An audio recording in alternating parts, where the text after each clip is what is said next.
Okay, so first we are going to talk about our 6 essentials. So, Cub Scout 6 essentials are a water bottle, a first aid kit, trail food, sun protection, a flashlight, and a whistle. These things are the basic requirements anytime we go on a hike or we go on a long walk. These are the things that we need outside of other things that might change depending on weather, environment, location. And outside of these things, there's also a seventh that I want to encourage you guys to always have is a map. You always want a map of whatever area that you are hiking. So with this first video, we're going to talk about the 6 essentials and your first activity, which will be which I'll tell you at the end. So, things that Miss Stephanie likes to have. Miss Stephanie went, and my Boy Scout shirt it looks like everybody else's, but not everybody. We don't all have the same type of shirt. Miss Stephanie chose the shirt that is made out of material that is really good for keeping me cool when I'm walking. There's different types of materials made for different things. If you're cold outside, you might wear something that is heavier or thicker, like a jacket or a hoodie or a sweatshirt, to keep yourself warm. When it's warm outside, you wear things like a thinner material shirt or cooling type material shirt. That's why a lot of times we wear like shorts, and there are just different things out there that you use. Depending on the weather. But a shirt also does one other thing other than protect you during temperatures. Miss Stephanie gets sunburned a lot. So my shirt helps keep me from getting sunburned too much. And my hat helps protect my eyes if I'm not wearing shades. And it helps to some hats, not all, will help to catch some of that sweat off my head when I'm walking if I'm getting too hot. Which, if I'm sweating a lot, I need the second essential item, which is water. Now, Miss Stephanie, you can carry water in different ways. You can just bring just a simple plastic disposable water bottle, but you want to make sure that you have a full bottle. Miss Stephanie's been drinking water all day. You can get a thermos water bottle, which will keep your water cool and at a really good temperature, depending on how hot it is outside. Sometimes something like this would be nice to have. Or if you are taking a really long walk and you don't want to have to carry a water bottle, you can get something like this. This looks like a simple backpack, but it's got a little bit more to it. Inside this backpack is this little pouch. And so what you would normally do is, I can't take it out. You would fill the pouch. You would open this and you would fill it up with water. So this is able to carry a little bit more water than my water bottle can. I think you can carry like 2 water bottles worth. Maybe more. I can't remember. And then it has this cool little straw that allows my water intake to be hands-free.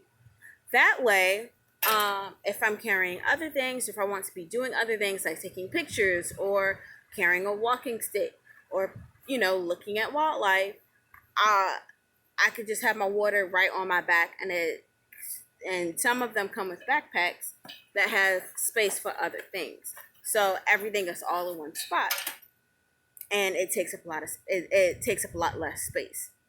The third thing you want to have in this backpack, though, you want to have a flashlight. So you can carry flashlights in many different ways. You can have a big one, and this one has a handle, so I'm just holding it like this, and it's not a lot of work. Or you can have a little one that you just keep on your belt, and the little ones are kind of cool because they're super hands-free, and you just have one on your waist, and you just pull it off when you need it. Different environments require a different type of flashlight. There are just some very simple handheld flashlights that also have keychains that provide bigger and brighter light. And you still want to make sure to have one, even if it's not nighttime. you always keep one of those. You always keep one of them on you, even during the daytime. The next one is a first aid kit. So Miss Stephanie has a pretty big first aid kit right now. But I have like a little container that I usually make a smaller first aid kit depending on where I'm going and how much I'm going to be doing. If I'm at risk for falling or something else, I might carry a larger one, just in case, like if I'm hiking a mountain, just in case I fall or I trip or I really hurt myself. But this is Miss Stephanie's first aid kit. And it is full of all kinds of things. I have band-aids in here, bandages, tape, tweezers in case I get a splinter, all types of antibacterial ointments and pain medicines just in case, again, I trip over a root and I twist my ankle and I need to relieve the pain just enough to get me out of the trail and to get me to a hospital or somewhere where I can be taken care of.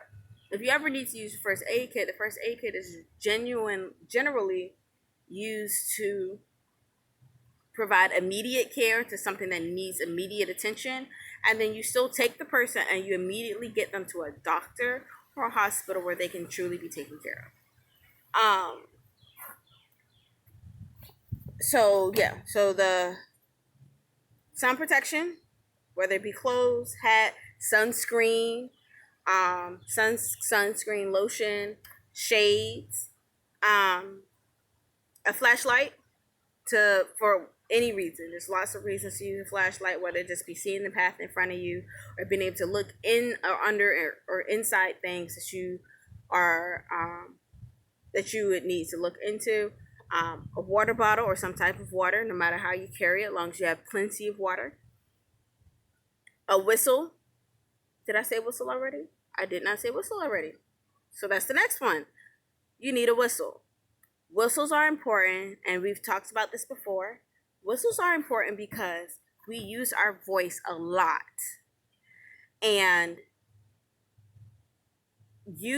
But we don't always notice that how much it takes from us to use our voice, because we usually take a lot of breaks in between. If we were to get lost for whatever reason, if we were able to get distracted or off the trail and we needed help, yelling for help takes a lot of energy, and it can put a lot of strain on your throat and your voice. So after a while, you start to lose your voice, and it makes it more difficult to yell for help.